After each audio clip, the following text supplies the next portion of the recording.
তাসকিন আর মুস্তাফিজকে নিয়ে পাওয়া গেল বিশাল সুখবর। লঙ্কানদের বিপক্ষে ওডিআই ও টি-20তে ইনজুরি কাটিয়ে ফিরবেন এই দুই পেসার।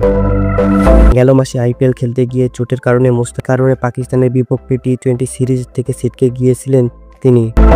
তবে লঙ্কানদের বিপক্ষে সাদা বলে তাকে পাওয়া যাবে। দলের সাথে অনুশীলন করেছেন ফিজ। অন্যদিকে তাসকিনকে নিয়ে ভালো খবর দিয়েছে ওপেনার তানজিম তামিম।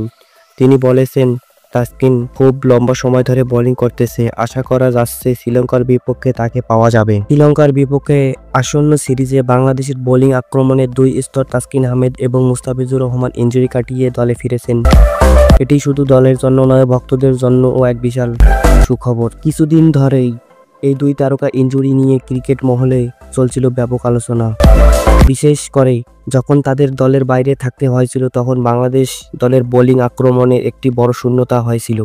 কিন্তু সব জল্পনা কল্পনার অবসান ঘটিয়ে তারা এখন সম্পূর্ণ সুস্থ ও মাঠে নামার জন্য প্রস্তুত। প্রথমে কথা বলি আমাদের স্পিড স্টার তাসকিন আহমেদকে নিয়ে। তার গতি এবং সুইং বিপক্ষে দলের ব্যাটসম্যানদের জন্য সবসময় ত্রাস সৃষ্টি করবে, কিন্তু দুর্ভাগ্যগত কারণ ইনজুরি তার পিছু ছাড়ছে না। দীর্ঘ পুনর্বাসন প্রক্রিয়ার মধ্যে দিয়ে যেতে হয়েছে তাকে। ইনজুরির সময়টা খুব কঠিন ছিল। মাঠের বাইরে থাকাটা একজন ক্রিকেটারের জন্য সবচেয়ে কষ্টের। তবে আমি কঠোর পরিশ্রম করেছি এবং এখন আগের চেয়ে শক্তিশালী অনুভব করছি। শ্রীলঙ্কার বিপক্ষে সিরিজে সেরা দিতে চাই, তা বলেছেন তাসকিন আহমেদ।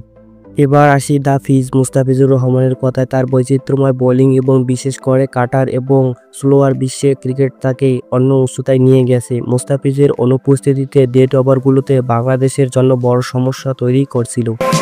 তবে তার ফেরার নিশ্চয়তা বোলিং গভীরতা বাড়াবে। মুস্তাফিজুর রহমান বলেন, দলের বাইরে থাকাটা হতাশাজনক ছিল, কিন্তু আমি আমার ফিটনেস নিয়ে কাজ করছি। আশা করি শ্রীলঙ্কার বিপক্ষে ভালো পারফরমেন্স করব এবং দলের জয়ে অবদান রাখব।